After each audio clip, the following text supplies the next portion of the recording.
Bismillahirrahmanirrahim. Assalamualaikum warahmatullahi wabarakatuh. Berjumpa lagi dengan saya di Arfan Saputra Channel.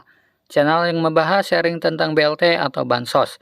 Nah, pada kesempatan hari ini saya akan memberikan informasi penting ya, khusus untuk para KPM PKH, BPNT, PBI maupun BLT BBM. Nah, oke teman-teman, kita langsung saja pada berita intinya ya. Nah, berita yang pertama ada informasi penting ya, mulai tanggal besok sampai tanggal 29 September 2022 untuk para KPM PKH maupun BPNT. Nah, jadi intinya mulai besok sampai tanggal 29 September ada surat yang turun ya teman-teman dari Kementerian Sosial Republik Indonesia yang menugaskan para pendamping ya, maksud saya para pendamping PKH maupun BPNT untuk segera melakukan verifikasi ketidaklayakan para KPM PKH, BPNT, PBI, dan BLT BBM. Nah, jadi mulai besok tanggal 29 September akan ada verifikasi ketidaklayakan ya teman-teman yang dilakukan oleh operator 6NG baik untuk penerima PKH, BPNT, PBI, maupun BLT BBM. Nah, jadi saran saya bagi kalian KPM PKH maupun BPNT yang memiliki perubahan data di dalam anggota keluarganya atau di dalam kartu keluarganya, segera laporkan ke pendamping masing-masing ya, selagi masih ada kesempatan.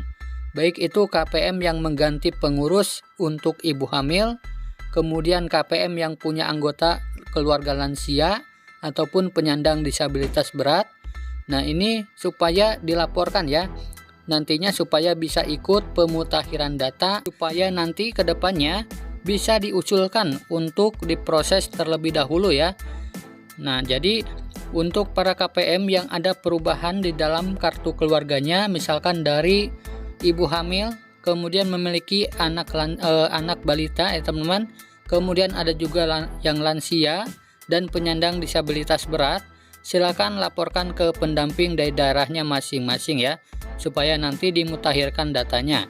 Nah, untuk masalah dapat bansos atau tidaknya itu tergantung dari pusat ya teman-teman, karena yang menentukannya adalah dari Kementerian Sosial Republik Indonesia. Nah, jadi setidaknya kalian itu harus terdaftar di dalam DTKS terlebih dahulu ya, dan nanti bisa diusulkan oleh pihak pemerintah daerah. Nah, jadi yang penting berusaha dulu ya, berusaha perbaharui data kalian, termasuk komponen anak sekolah yang harus ada dan terinput di dalam Dapodik maupun di aplikasi EMIS. Jadi untuk para KPM PKH yang memiliki anak sekolah, anak sekolahnya harus terdaftar di Dapodik sekolah masing-masing maupun di EMIS ya, di aplikasi EMIS. Nah, untuk aplikasi EMIS ini adalah untuk sekolah jenjang madrasah. Sementara untuk jenjang SD dan SMP maupun SMA itu harus terdaftar di dalam aplikasi Dapodik sekolah.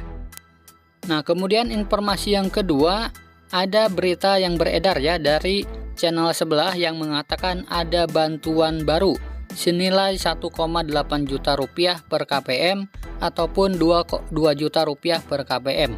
Nah, perlu diketahui itu adalah bantuan kompor listrik ya teman-teman, jadi bukan berupa bantuan uang tunai. Nah, bagi para KPM secara bertahap ini nanti akan ada rencana pula peralihan atau konversi dari gas 3 kg ke kompor listrik ya teman-teman. Jadi untuk para KPM PKH maupun BPNT dan bantuan PBI atau penerima PBI ini bisa berkesempatan ya mendapatkan bantuan kompor listrik secara gratis dari pemerintah. Nah, kompor listrik ini jika diuangkan adalah senilai 1,8 juta rupiah ya. Nah, namun semua ini masih dalam pertimbangan ya teman-teman, dan belum ditetapkan kapan akan dicairkannya. Namun saat ini pemerintah akan menguji coba dulu ya.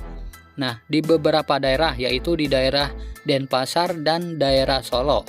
Jadi belum bisa didistribusikan untuk bantuan gratisnya ya.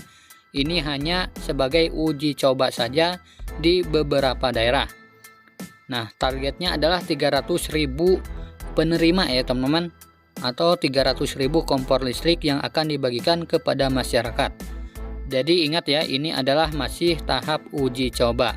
Nah, mungkin untuk pembagian gratisnya atau programnya ini akan berlangsung nanti ya di tahun 2023. Seperti yang disampaikan oleh Bapak Menteri Perekonomian berikut ini. Terima kasih telah hadir secara virtual dalam konferensi pers pada sore hari ini. Dalam kesempatan kali ini, izinkan kami menyampaikan arahan Bapak Presiden terkait dengan konversi kompor LPG 3 kilo menjadi kompor listrik industri. Pemerintah memantau dan menghargai masukan dari masyarakat, termasuk juga memonitor pemberitaan di media, dan juga setelah melihat langsung kondisi di lapangan terkait dengan konversi dari kompor LPG 3 kilo menjadi kompor listrik induksi. Dapat saya sampaikan bahwa pemerintah belum memutuskan, sekali lagi, pemerintah belum memutuskan terkait program konversi kompor LPG 3 kilo menjadi kompor listrik industri. Namun dapat dipastikan bahwa program ini tidak akan diberlakukan di tahun 2022. Sampai saat ini pembahasan anggaran dengan DPR terkait dengan program tersebut belum dibicarakan dan tentunya belum disetujui. Program kompor listrik induksi ini masih merupakan uji coba atau prototipe sebanyak 2.000 unit dari rencana 300.000 unit yang akan dilaksanakan di Bali dan di Solo. Hasil dari uji coba ini akan dilakukan evaluasi dan perbaikan-perbaikan. Pemerintah akan menghitung dengan cermat segala biaya dan risiko, memperhatikan kepentingan masyarakat, serta mensosialisasikan kepada masyarakat sebelum program diberlakukan. Demikian yang saya sampaikan. Apabila ada tambahan dari Pak Menteri. Baik, dengan demikian kami ucapkan terima kasih atas perhatian dan kehadiran teman-teman media cetak, media elektronik, dan digital. Wassalamualaikum warahmatullahi wabarakatuh.